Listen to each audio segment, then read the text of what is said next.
Sitting down, Ryan Ross, Vice Chair of AzRHA. We're here again, Richmond, Virginia, NARR Conference 2024. It is midway through day 2, and I just wanted to see what your main takeaways have been since attending the conference. Yeah, so I think great conference, great city. Definitely bringing a lot of value this year, kind of going back to last year, the importance of data integration into our homes, looking at some other funding prospects, to our operators, but also the clients, right, and the residents in the homes, making sure that accessibility is crucial and key and a priority, I think, are my biggest takeaways this year. And then also making sure that we get aligned as quickly as possible with the state, introducing the NARR levels of care. Recovery residence is being seen as a level of care in the latest ASAM report. If we can get that into legislation, I think that it is going to resolve a lot of our zoning ordinance issues. And then I think, also it comes down to AzRHA as a whole, with the support of NARR, bringing education to the state, right? Yep. Because there's a lot of gray, as we all know.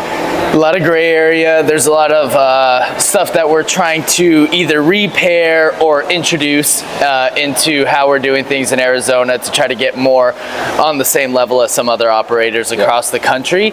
And you touched on it. The big part is the data collection, outcomes tracking is going to be the foundation of all of this, because without proper funding, we're not going to have the ability to go out and even enact any of these things that we'd like to do to just raise the standard in Arizona. So I think that's super important.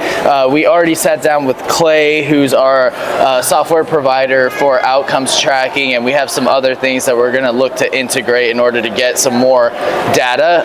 Can you just touch again on the importance of our members to get involved in that level and provide that data to the organization so we can aggregate it?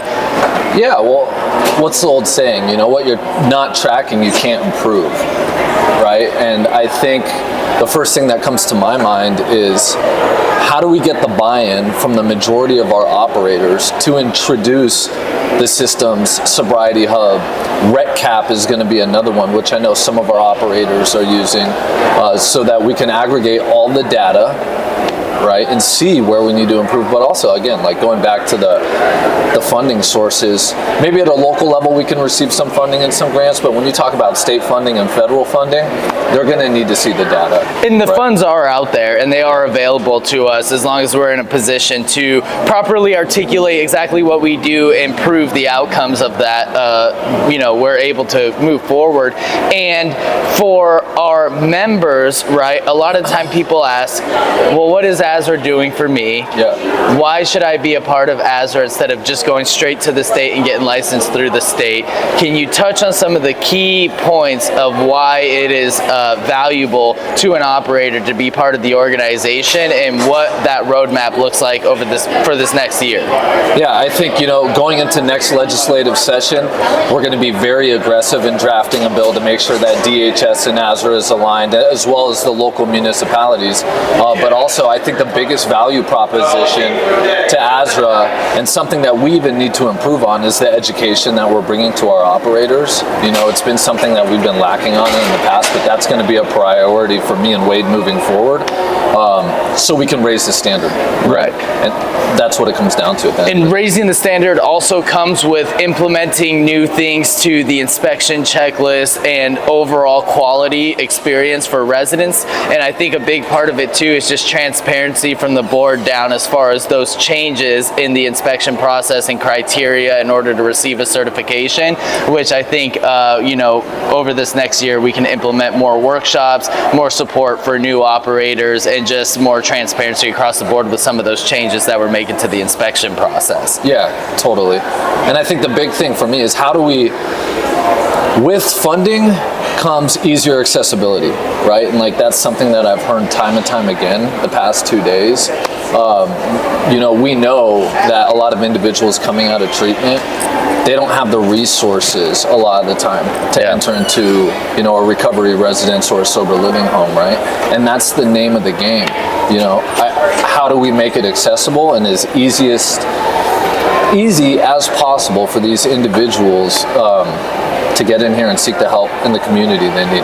100% correct. Access to those funds on an organizational level is going to help people transitioning from clinical treatment to you know, sober living, because a lot of the time you're not working when you're in treatment for 30, 60, 90 days, and having a hardship scholarship, having a scholarship fund in general to help people within their first 2 to 4 weeks of being in a sober living house on an organizational level is just going to raise the quality of care across the board, and also help just keep beds full and help operators. So yeah, do a lot of exciting stuff coming in. Do you have any other key takeaways that you want to leave members with?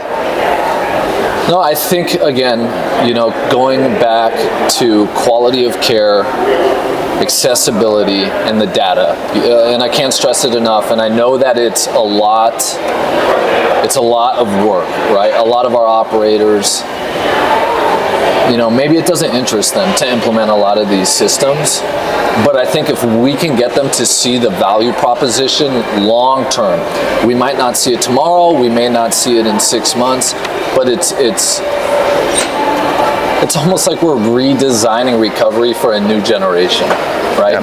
What does it look like a year from now, 2 years from now? I see a lot of these states here, a lot of these affiliates, they are so much further in the process as we are, right? Where the state's not mandating licensure, they're the only certifying body, they oversee all the regulatories, everything. Yeah, right? And even if that's not the case for Arizona and there's still mandated licensure, there's still ways for AzRHA to be a relevant organization 100%. In that certification process. 100%. And I do think that over this next year with the board that we currently have in place, we're going to put a huge emphasis on just the education aspect to operators, to just continuously bring to the forefront of everything the value of collecting that data, providing it on an organizational level, putting it in aggregate reports, and having quantifiable outcomes to show cities, the state, Department of Health Services, so that we can have access to the funds to just preserve the organization moving forward. Yep, Awesome. I agree. Yeah, thanks, Eric. Appreciate it. Thank you.